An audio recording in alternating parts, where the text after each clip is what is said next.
दोस्तों नमस्कार, मैं राकेश श्रीवास्तव। मनोज जारंगे पाटिल मराठा आरक्षण की मांग को लेकर पिछले 4 दिनों से आजाद मैदान में बैठे हुए हैं और इसकी वजह से उनके हजारों लाखों की संख्या में समर्थक मुंबई में जमा हो गए हैं।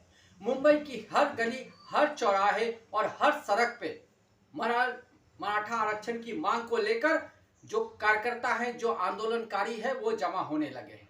इसकी वजह से पूरे शहर में अफरा तफरी का माहौल है। इसी बीच हाई कोर्ट ने मनोज जारंगे पाटिल को लेकर एक बड़ा आदेश दिया है। आदेश ये दिया है कि मनोज जारंगे पाटिल मंगलवार यानी आज ही के दिन 12 बजे के बाद मुंबई छोड़ दे। यानी उन्होंने जो बढ़ती हुई भीड़ है और उसकी वजह से जो अव्यवस्था फैली है उसे लेकर सख्त आदेश दिया है। उन्होंने कहा है कि आजाद मैदान में 5000 से ज्यादा लोग नजर नहीं आने चाहिए। इसके अलावा जो भी लोग हैं वो शहर छोड़कर निकल जाए।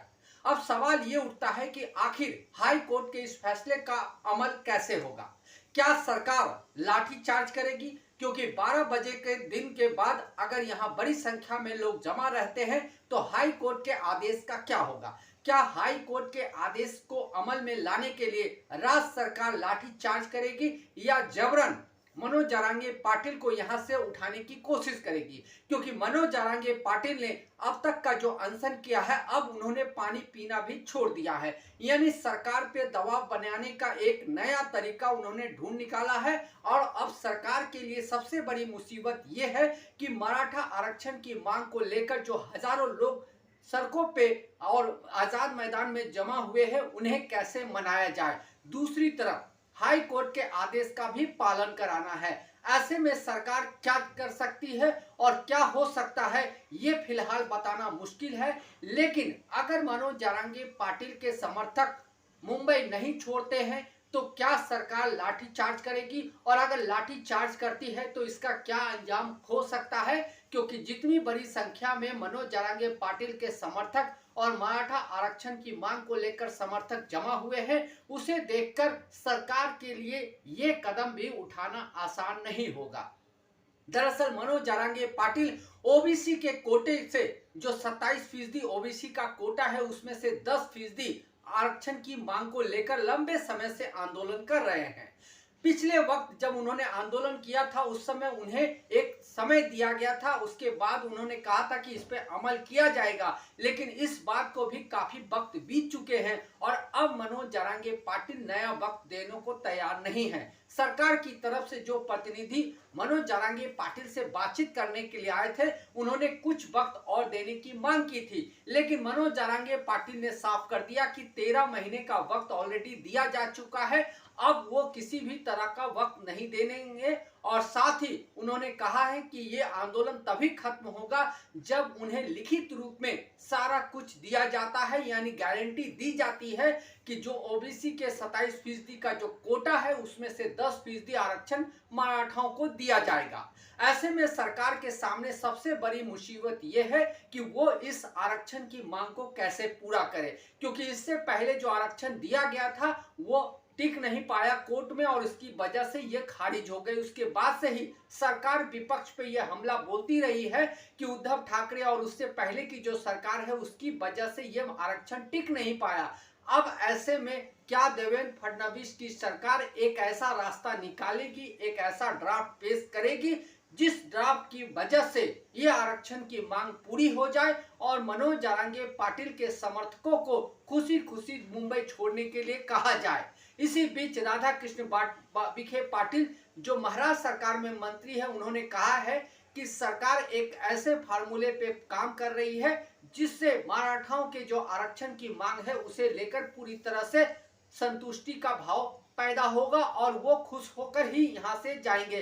लेकिन ये कैसे होगा? क्योंकि हाई कोर्ट ने 12 बजे दिन का समय तय कर दिया है। अगर 12 बजे के बाद भी बड़ी संख्या में समर्थक मुंबई की सड़कों पे जमा रहते हैं और उनकी वजह से शहर की जो यातायात व्यवस्था और तमाम जो व्यवस्थाएं चरमराती है, तो उसके लिए आखिर सरकार क्या करेगी?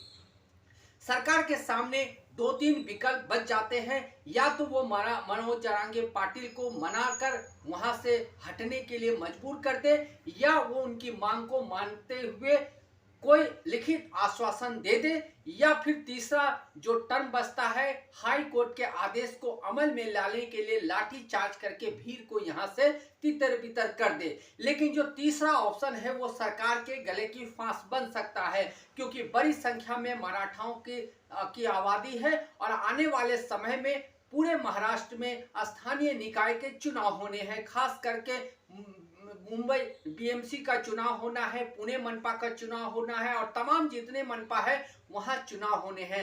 अगर मराठाओं के खिलाफ कोई कार्रवाई होती है और लाठीचार्ज जैसी स्थिति पैदा होती है तो हो सकता है कि चुनाव में देवेंद्र फडणवीस की सरकार, खास करके भारतीय जनता पार्टी को भारी नुकसान उठाना पड़ सकता है। ऐसे में मनोज जरांगे पाटिल की मांग को मानकर या उनके खिलाफ जाकर सरकार क्या निर्णय लेती है, यह आने वाले कुछ दिनों में या कुछ घंटों में पता चल जाएगा। लेकिन जो स्थिति फिलहाल बनी हुई है वो स्थिति सरकार के लिए सही नहीं है। एक तरफ गणेश उत्सव चल रहा है जिसकी वजह से सड़कों पे ऑलरेडी पहले से ही काफी भीड़ है और लोगों का हुजूम उमड़ रहा है। दूसरी तरफ मनोज जारंगे पाटिल के आंदोलन की वजह से मुंबई के आजाद मैदान और सड़कों पे बड़ी संख्या में लोग जमा हो गए हैं। इसकी वजह से ट्रैफिक और दूसरी तमाम व्यवस्थाएं पूरी तरह से ठप पड़ रही है।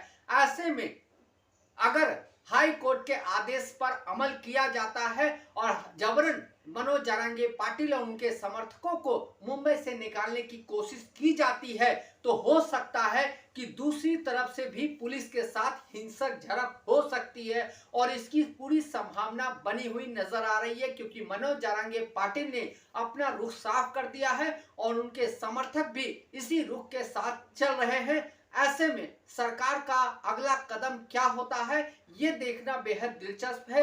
लेकिन यहां तक जो मामला पहुंचा है उसके लिए कहीं ना कहीं सरकार भी जिम्मेदार रही है।